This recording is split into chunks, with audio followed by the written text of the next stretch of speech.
Ya baik, terima kasih pemirsa. Saat ini Komisi 9 akan membuat Undang-Undang Ketenagakerjaan baru untuk menggantikan Undang-Undang Ketenagakerjaan nomor 13 tahun 2003. Sebab memang di Undang-Undang yang lama ini belum membahas secara adil terkait peraturan terkait PKWT, alidaya ataupun outsourcing serta standar upah. Lantas sudah sampai mana proses pembuatan Undang-Undang ini berlangsung? Di sini saya telah bersama dengan Bapak Obon Tabroni selaku anggota Komisi 9 dari fraksi Gerindra dan juga Dapil Jawa Barat 7. Halo Bapak, selamat siang. Apa kabar? Selamat siang, Assalamualaikum warahmatullahi wabarakatuh. Waalaikumsalam warahmatullahi wabarakatuh Bapak. Kira-kira terkait proses pembuatan undang-undang ini sudah sampai tahap mana, Bapak? Ya, yang pertama tentu kita berharap undang-undang ini cepat kita selesaikan, tetapi tentu ada beberapa hal yang tidak boleh terlewat. Salah satunya adalah bagaimana kita minta masukan-masukan dari stakeholder.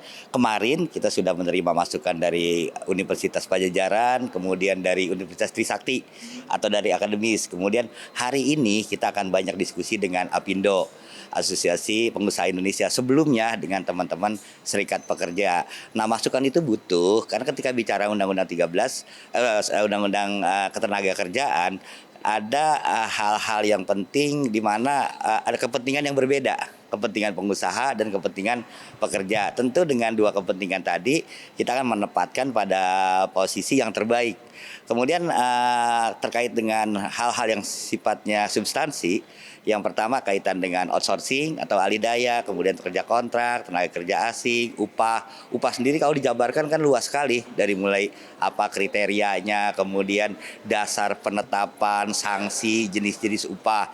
Itu akan memakan waktu juga. Dan selain upah tenaga kerja asing juga pesangon dan yang lain-lain. Dan yang kita diskusikan kemarin itu perkembangan industri kan berubah terus. Hari ini muncul adik-adik kita yang bekerja pada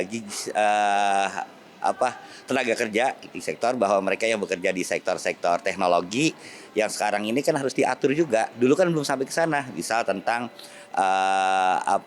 angkutan online atau yang lain-lain. Nah, ini sangat hati-hati kita menyikapi itu semua. Yang pasti akan masuk ke dalam undang-undang baru ini apa, Bapak?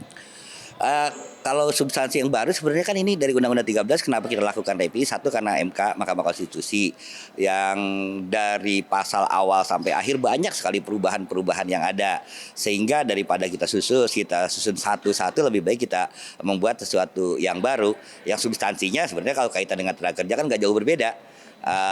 Banyak hal-hal yang hanya perubahan tadi sektor industri. Kemudian yang kedua juga kemarin kita diskusi terkait juga dengan keselamatan kesehatan kerja.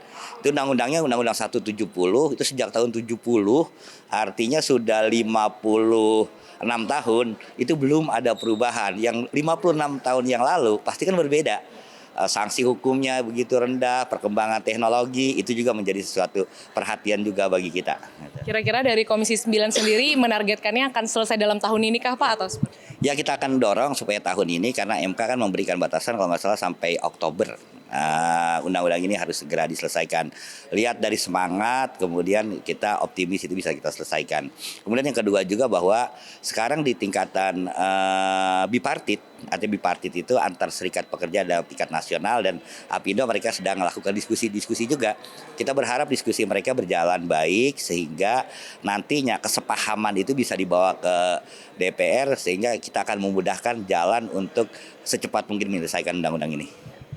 Bisa dapat kita simpulkan bahwa proses pembuatan undang-undang ini sudah hampir setengah jalan begitu ya Pak ya, karena masih mengumpulkan berbagai aspirasi juga dari akademisi, publik, sehingga nantinya substansi dari Undang-Undang Ketenagakerjaan ini benar-benar bisa menjawab masalah atau kejadian nyata di tahun ini, di era ini, terutama juga tadi terkait keselamatan dan juga jaminan sosial. Demikian laporan kami pemirsa, kembali ke studio, terima kasih.